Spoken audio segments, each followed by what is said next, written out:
Okay, here we are, back in Legata. We're going to start just where we left off, and I'm not using any mods. I've never used any mods on Bannerlord.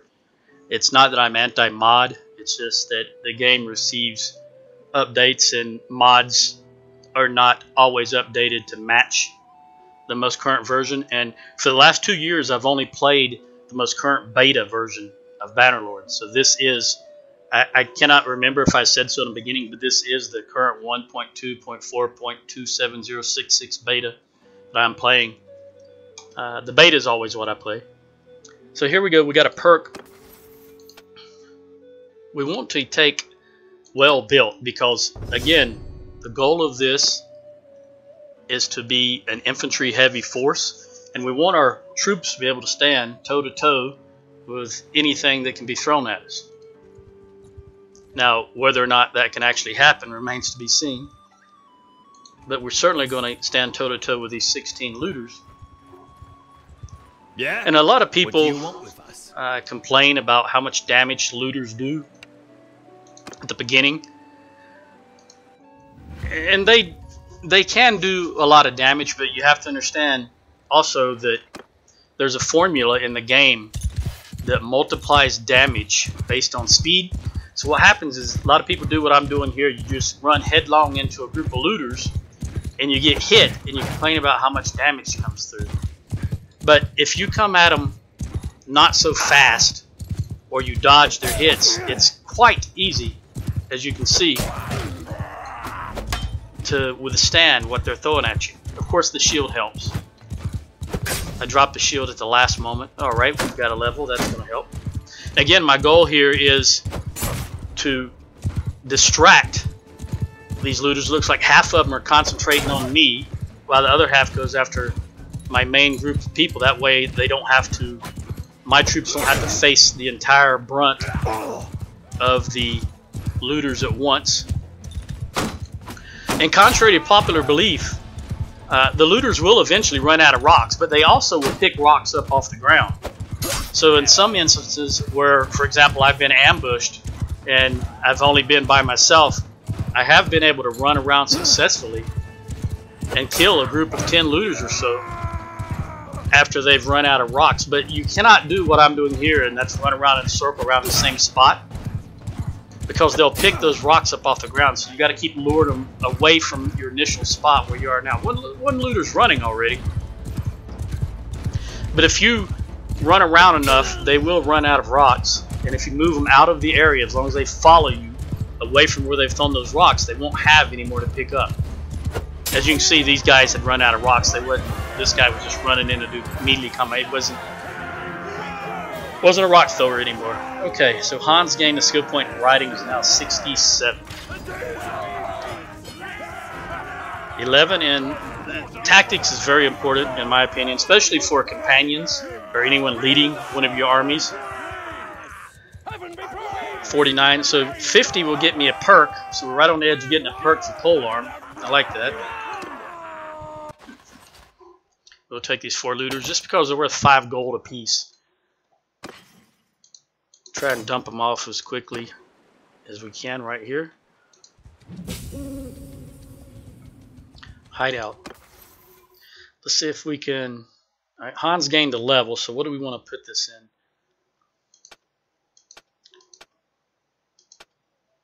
Alright, so we have... I'm going to put it in...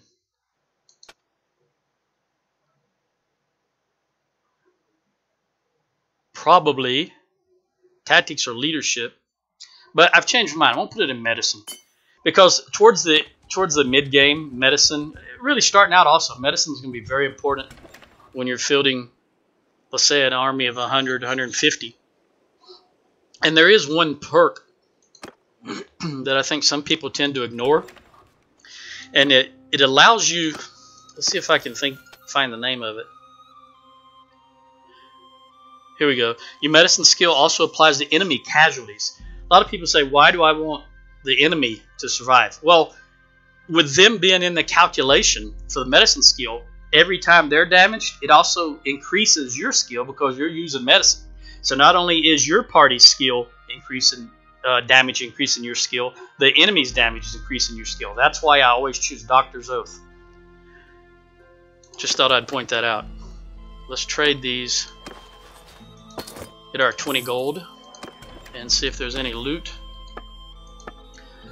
that I can wear that's better than what I have on now. And we're going to head down towards Ortesia. See if there is a tournament. And then we're going to swing around over into Valandia and go through those cities, starting with Charis, looking for tournaments. And I can see there is no tournament here, so we'll head on over now to Charis. I guess we'll hit any opportunities as we see them along the way. Well, I am looking for a fight.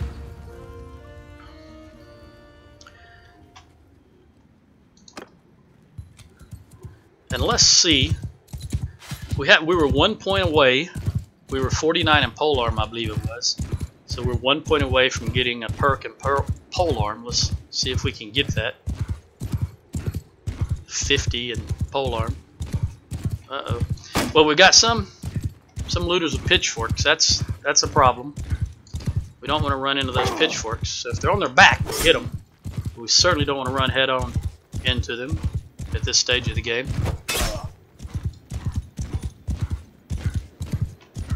Let's see if this guy's got one, but oh, there's that perk for polearm.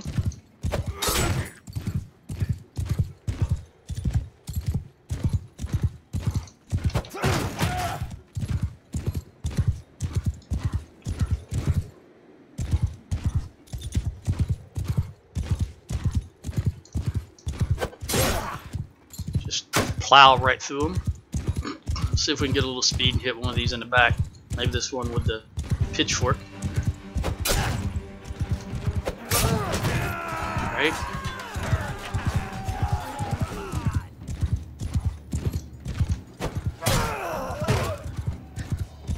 Again, it can be problematic running into them throwing those rocks because the speed bonus damage can really make a difference if you're not using your shield. Because it's the speed you're traveling plus the speed they've thrown the rock at that determines the damage. And I don't play with damage notifications on the lower left here that some people play with. I don't like that scrolling on the screen. Just like on the right hand side, I don't play with the full, I guess you'd call it death notification ticker. It's set on the smaller version so that it doesn't cover the screen when larger battles.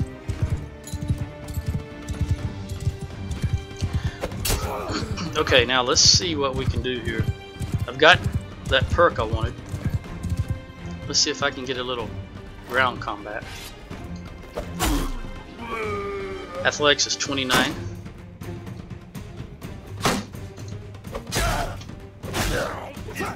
Alright. 30. Now we want to get athletics to 50. So we might. Tournaments will help a little bit.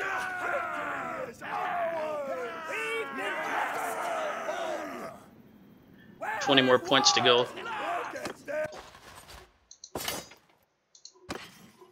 Again, I'm keeping my troops as basically recruits because I do not want to have to pay the gold cost right now. It's 43 a day with just 20 troops, which is really 19 troops and me to make 20.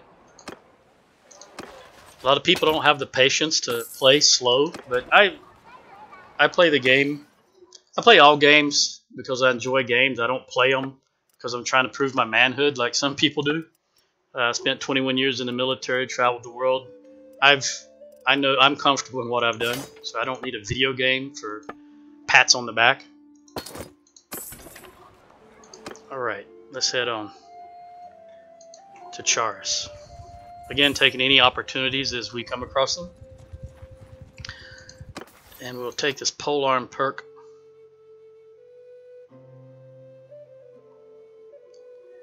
Okay, 10% damage, personal damage of 25 and a chance of dismounting, or 25% chance of dismounting enemy cavalry with a heavy hit. But more importantly, for my ground forces, a 10% damage by infantry in your formation against cavalry. And that's what I'm interested in. The main character can never be a governor, so that's not even something I would consider. But we want to make our cavalry as sturdy as possible, and we definitely want to make them horse killers. Because a lot of, well, the Empire in Valandia especially are horse heavy, and they can do a lot of damage to infantry. And of course there's no tournament here. But also your forces, sometimes the Aserai or the Khuzaits horse archers will get involved with your infantry, and you can really take them out fast also if you concentrate on horse killing. Well, no luck in Valandia so far. We're just going to keep going around looking for. Now I realize I could go in and ask the tournament master where there's a tournament, but I want to stick specifically in Valandia for right now and go through the city one by one. Sometimes the tournaments, for example, he might say there's one in Sianon, and I'd have to go to Batania. I don't want to go to Batania right now because early on, two-handed will get you killed. Batania has a lot of two-handed combat, and those weapons do so much damage that early on, if you get hit with them, one hit would put you out, and I don't want to deal with that right this particular moment. I still swing too slow. I haven't used the two-handed weapon at all yet. I've only got what I started with as the skill. So I want to avoid that. Also, I realize nighttime will give you a 5% travel speed. I do not like to engage in combat at nighttime. I do it all the time, but I don't like it. So I prefer the 2% daytime travel speed on the chance that I will engage in combat in daytime. So let's go see what's going on with the arena. A horse, okay? There's 4 lords. Also, the more lords there are in a tournament, the better the prize. I don't know if people know that or not. But it also means the harder the tournament's going to be, because there's lords in there and they're a little higher skilled than your average tournament participant. Certainly higher skilled than me. And on these 4x4s, never dally. Always get in there as quickly as possible, because you'll wind up being a 3-on-1 situation. And if you ever get a ranged unit in these tournaments, and you're the only ranged unit for your team, for example, just don't stand there and shoot. Get right into combat, because again, you're going to wind up being on a multi-versus-1 situation, and it's impossible to win that in most cases. So utilize all of your assets, including the people on your team, early on.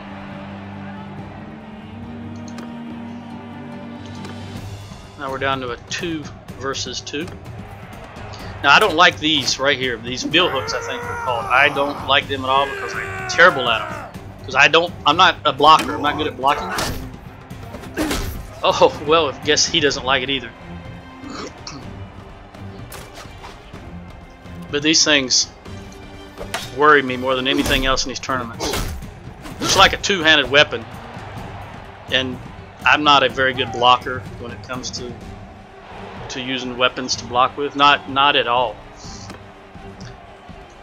Okay, Thomond. Alright, I'm going to put my shield away to get a bigger hit. I'm going to get the two-handed damage. He turned at the last moment. There we go. Now while he's engaged with the AI, I'm going to run around, get up the speed. Well, no, never mind, it's not going to matter. I was going to tap X and go into braced mode or couched mode, and that does a lot more damage. However, you don't have all these bill hooks. You don't have the maneuverability, so you better be sure that you're going straight at it, someone. I may very well go out, we'll see. Oh, luckily he blocked the wrong way. Oh! Alright, I'll take that. Ah, that was it.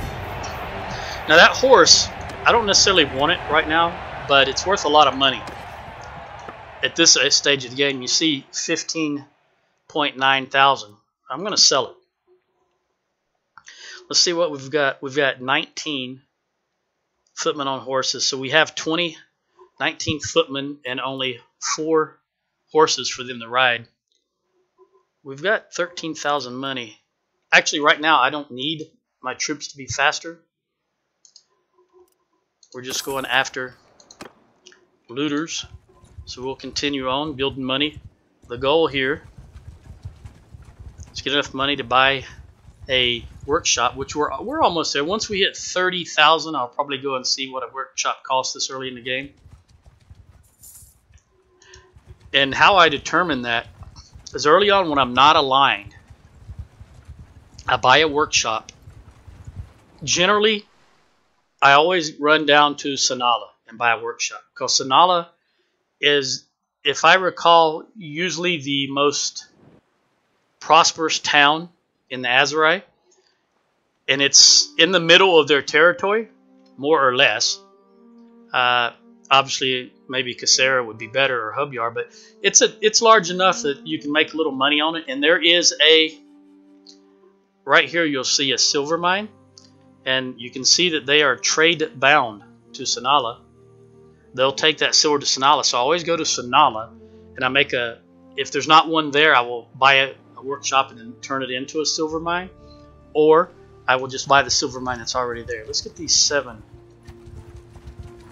looters. And that's how I start. Generally start with the silver mine in Sanala. Now, I'm not saying it's the best thing to do. I'm not crunching them. I'm not going to do the min-max thing. It's just how I decided to start when I play. When I'm playing unaligned like this. Because in the battles, if you're unaligned, and let's say Sanala and someone, or the Aserai and someone are fighting, and that town gets taken over, as long as you're not aligned, you do not lose your workshop. So I wouldn't have to go back and rebuy it, and that's what I like. So I'm going to stay unaligned until I have at least 3 workshops, and a little money in my pocket, and I've got some tournament prizes that allow me to have some decent armor. These were 7. Let's take out a few like this. Now I'm running towards them as I throw, or running back. I'm moving. Just so when I get the damage, when damage comes in and you're moving, that's how you get athletic skill. If you're not moving, you may not get as much athletic skill, or any athletic skill. That's what I believe. See how hard they're hitting this early in the game? That's why I very seldom engage in serious hand-to-hand combat this early in the game, because those looters were hitting me harder than I could hit them at this stage of the game. And again, some people will complain about that. I'm not complaining, but I am very aware of it. That's why you have to use your troops. Notice I didn't get too far from my units. But we will have to spend some time recouping. And there is a tournament here. This early in the game, you definitely do not want to enter a tournament damaged or injured. Alright, flexible fighter. Now, importantly, I always look for what I do for my troops. 8% damage to mounts with throwing weapons by troops in formation. Now, that is good, and I do like to kill. But I would typically choose that if I'm Valandian, because they throw those javelins. The Sturgians are axe users, and they only have 3. The javelins are usually come in stacks of 5. So what I prefer to do with the axe users, infantry really, is I rely on the heavy infantry of the Sturgeon to stop the horses, because they have a polearm. So what I'm going to take instead is giving them 15 control skills, and that will help me increase their throwing ability, and 15 vigor skills. So their actual melee and ranged combat will increase And at the same time, I will increase my damage by using throwing weapons as melee. Which I never do, by the way.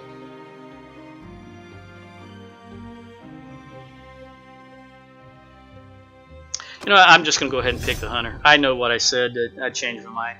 Again, I don't play. I play how I feel at any particular time, and I guess I'll go with that. Now we want to increase.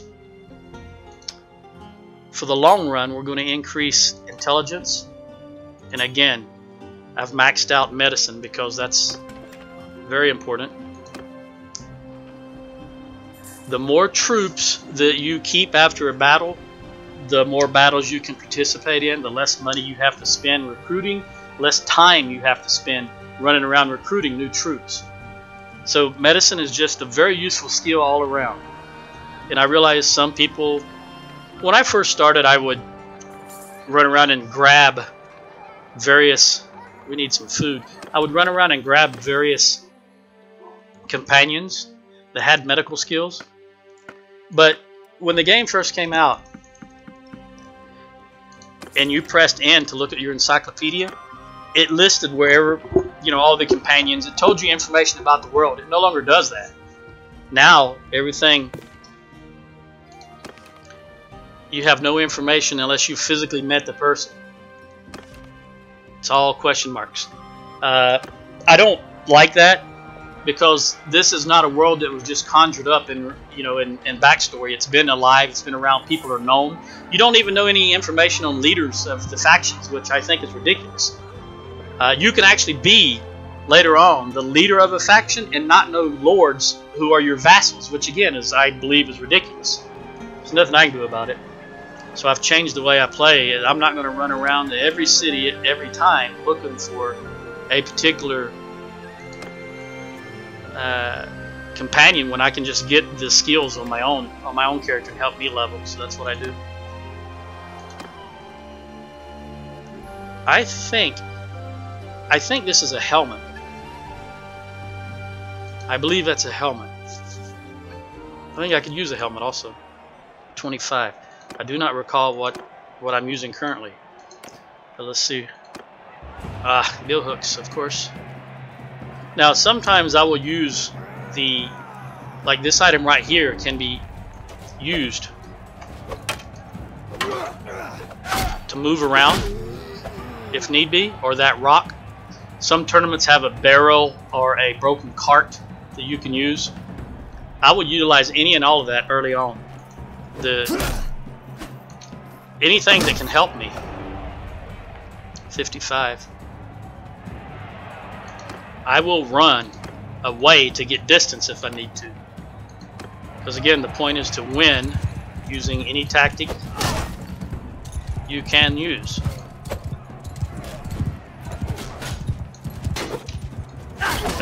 Alright, let's see if we can get some speed here.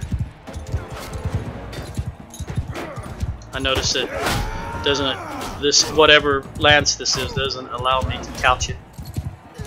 We're just going to have to do the best we can. Woo! That was a good hit. It was a good hit, buddy. That was a better hit. Alright, let me see if I can get some one-handed.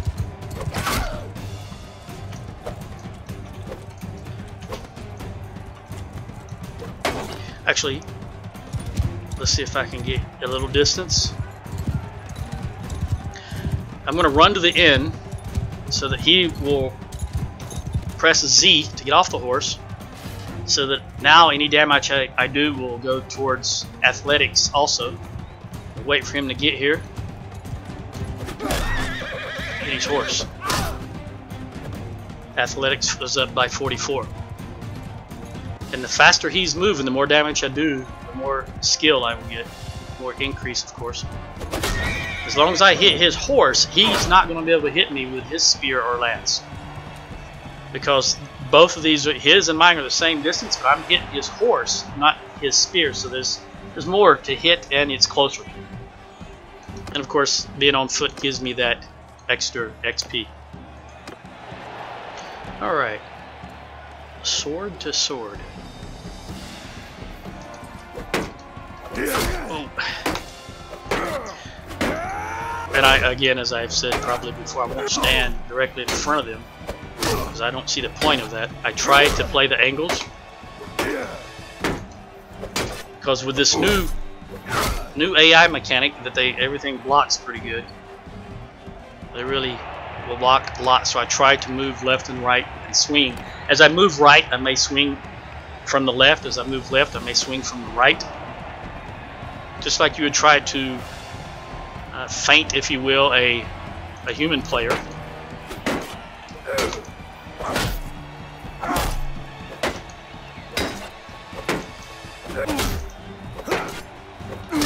Ooh, stepped back there, gave him an opening, he took it, and I hit him in the head. 46 athletics. Well, 4 more to go, and we got that helmet. Now, I don't recall if it's better than the one I have already or not. Oh yes, I can see that it is. It's also much heavier, but that's fine. The goal here is to get free armor as we go around while we're also gaining skill.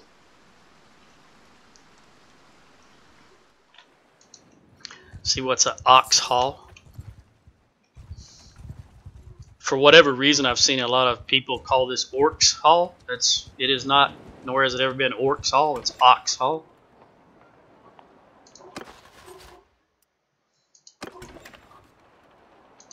We'll sell these prisoners I forgot to sell. Or this prisoner. And we'll move on because there is no tournament here. But this is how I start most games. When I'm just playing with a goal of just slowly building up in the beginning. Sometimes as soon as possible I will become a mercenary. But I do want to get, as I say in this, because a lot of money from combat, but in this instance I want to start off with a little bit of pocket money. So the goal is to get a workshop. And I think with 30k, let's take these looters right here. With any luck, I'm not interested in fighting them with that lord because all his troops are going to be faster than mine. And he's going to wind up getting all the loot. Let's take this 15. 15 is better than 30 anyway, or 13 anyway. Again, I'm going to fight on foot. I'm going to let them come to us. I'm trying to get that athletics 50. Well, I'm trying to get athletics as high as possible. For right now, I want that next perk, which would be 50, and I'm currently at 46. Now, one thing, depending on, like if these were the javelin throwing bandits, mountain bandits, I believe they are, or whether one of them would have a horse type of troop that throws the javelin. Starting off in the trees is great. Position your troops in the trees to start with because none of my guys have anything they can throw. So the trees would not hinder them, but they would hinder the enemy.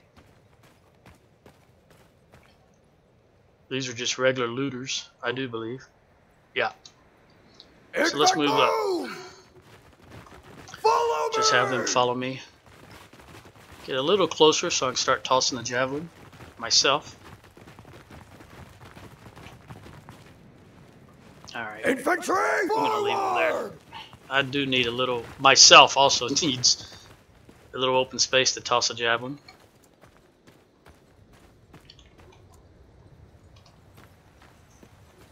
Infantry! Move! So we'll change our position on the fly as I change my mind. Just looked like those trees there were a little too dense for me to be tossing a javelin. Again, moving as I throw, hopefully to get more experience, deal more damage. I don't know, he's got his face painted, look at that. It's frightening. I'll split your skull. I can't say that I've ever seen that before. A looter with his face painted like that. Come on, there we go, there's that athletics 50. Look at you. Blocking all of everything I'm doing. There we go. Kill them! They will remember this! Just trying to see if I can find that looter that had his face painted, because I honestly don't think I've ever seen that before. can't tell. That may be him there. Anyway, that was interesting. Alright, what did I get? I got... Look there. I got a perk in throwing, a perk in athletics, and only 3 points away from a perk in one-handed. Excellent. Excellent. And 25 gold just from the looters. Alright. Well, let's take those 2 perks. Now, when I first started playing, I would always do the form-fitting armor because it allowed me to move faster. But I got away from that because I don't necessarily care how fast I move, but I do want to have better weapon handling. Because then the only time we would be moving, either me or my troops, is when we're chasing the enemy, which in most cases would mean we've already more or less won the battle. So I don't want to invest in that. I want to invest in something to help winning the battle, which for me is better weapon handling while on foot and better weapon handling for my troops. Because again, we are infantry heavy, and that's what I'm interested in. We were going to Astrakhan. We'll head back there, and that's where I will... Well, we got a tournament, so I'm going to... After this tournament, I'll stop this recording. I don't want to dismiss, I want to sell. Hey, that's 25 gold. Let's see what we got as far as loot. Anything that can be worn. Nothing that's better than what I have. I definitely don't want a dagger. Okay, let's wait till morning and do this tournament. In a lot of cases, when you're in a town at nighttime, as soon as everything's open, you'll hear a rooster crow. That lets you know that it's officially daytime. It may look a little dark here, but as long as you hear the rooster crow, which I don't think I did in this particular instance, but that also means it's everything's open in town. Alright, this is the exact same helmet, isn't it? I guess we'll have to sell this one. If it is the 25... No, this is 28. Well, this is better. This is good. As long as I don't get taken out by a two-handed weapon early on. So we got a Vlandian Sergeant is who I'm going to concentrate on. Because he's... should be the most... Well, I guess it didn't work out that way. He should be the most deadly of the two, but oh gosh, definitely didn't want to have to face him and the other guy at the same time, alone. Oh, I see. I didn't even realize I had a Vlandian Sergeant on my team also. That's a little better, because obviously their skills are higher. And as I'm running towards him, making sure that I'm keeping his troops between him, I'm talking about the ranged unit, between him and me. I don't want that ranged unit, the enemy ranged unit, to have a shot at me. He may not be aiming at me right now, but they will. That's why I always try to keep their troop, their teammates, in between me and them. Okay, one-handed 49. I should get the perk from this tournament. I only need one more point for one-handed. Again, put the shield away in order to get a heavier hit. Let's see if we can couch this particular lance. Nope. Woo! There we go. 72 riding.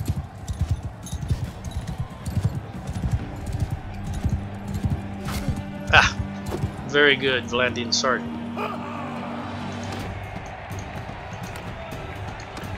Well, doggone it. This is not going to end well for me. Well, we'll see. I'm just not very good at blocking. I'm an older gentleman and I don't have the reflexes, I think, to block properly. That's why I try to just attack in most cases when I don't have a shield. Alright, 55.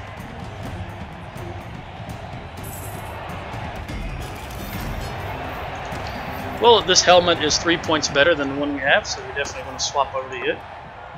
And it's lighter, which always helps. So we'll sell the 733. Alright, that's it for now. We'll see what happens in future episodes. Ciao.